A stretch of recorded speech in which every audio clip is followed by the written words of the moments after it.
Good morning and welcome to day 3, week 3 of the Morning Scoreboard. Hectic night in some leagues last night and a quiet night in most leagues. So let's take a look at what happened and where. NHL transactions, Avalanche recalled forward Ben Myers and Brad Hunt from their Colorado affiliate.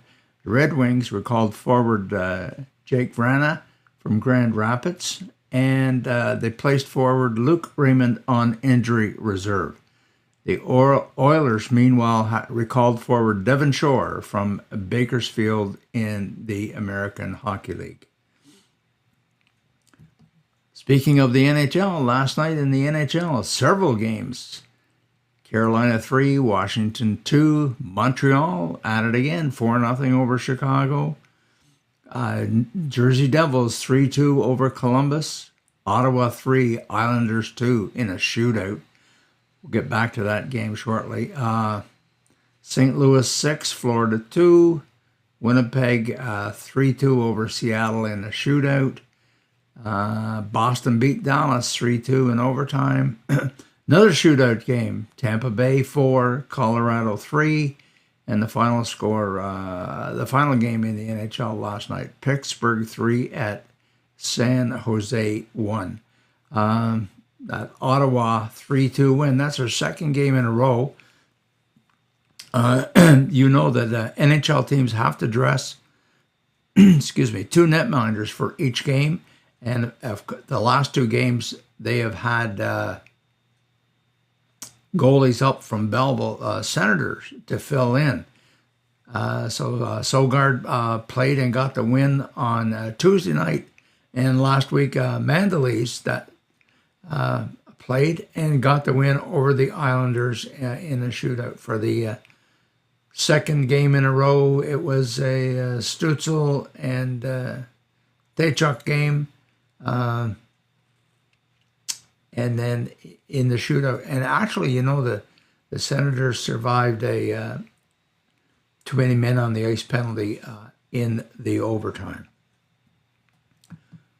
Okay, who's hot? Well, it's not who's hot and who's not. It's just who's hot. Most points in the last 10 games. There's Connor McDavid sitting with 15.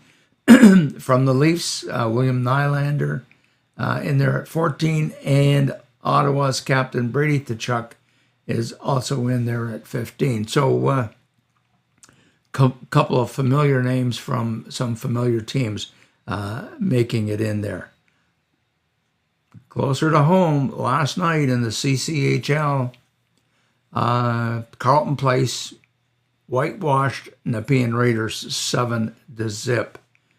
Action coming up tonight, Pembroke's in Ottawa, and the Braves take to the road, and they play in Renfrew tonight at 7:30.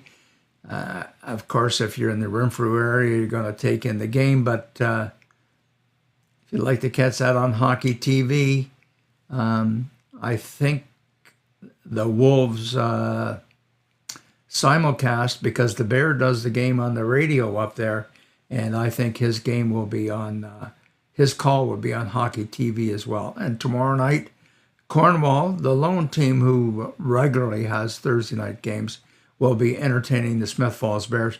And it's a big game for both teams. You know, Cornwall trying to catch and maintain that 8th and final playoff spot. And the Bears, well, we're going to take a look at that right now. Take a look at the standings. Carleton Place's win last night allowed them to leapfrog over top of the Bears. We won't mention that the Bears have 2 games in hand. So it was a big night, and thus you see the importance of these upcoming games in the NHL. No relevant action in the queue. Nothing in the OHL for Peterborough either. They're hurting.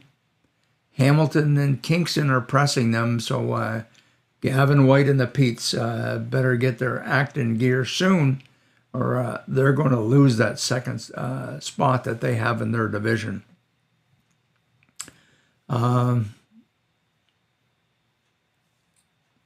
think I had some Hockey East stuff coming up this Friday. Providence entertains Lowell on Friday night and then returns the favor on Saturday. They're back there. So that's going to keep Cody Mons busy this weekend. But yesterday I mentioned this, and for the like of me, I forgot to mention Simon Mack. Of course, that's the reason we have this interest in Penn State. So I'll remind you again, and I talked to Grandpa on Friday night, and the whole clan's coming down to watch Penn State play Minnesota. That's on Friday, that first game. So Grandma, Grandpa, sister, parents, and Uncle Doc from the South is coming up to watch this game as well. So it'll be a big time in Penn State.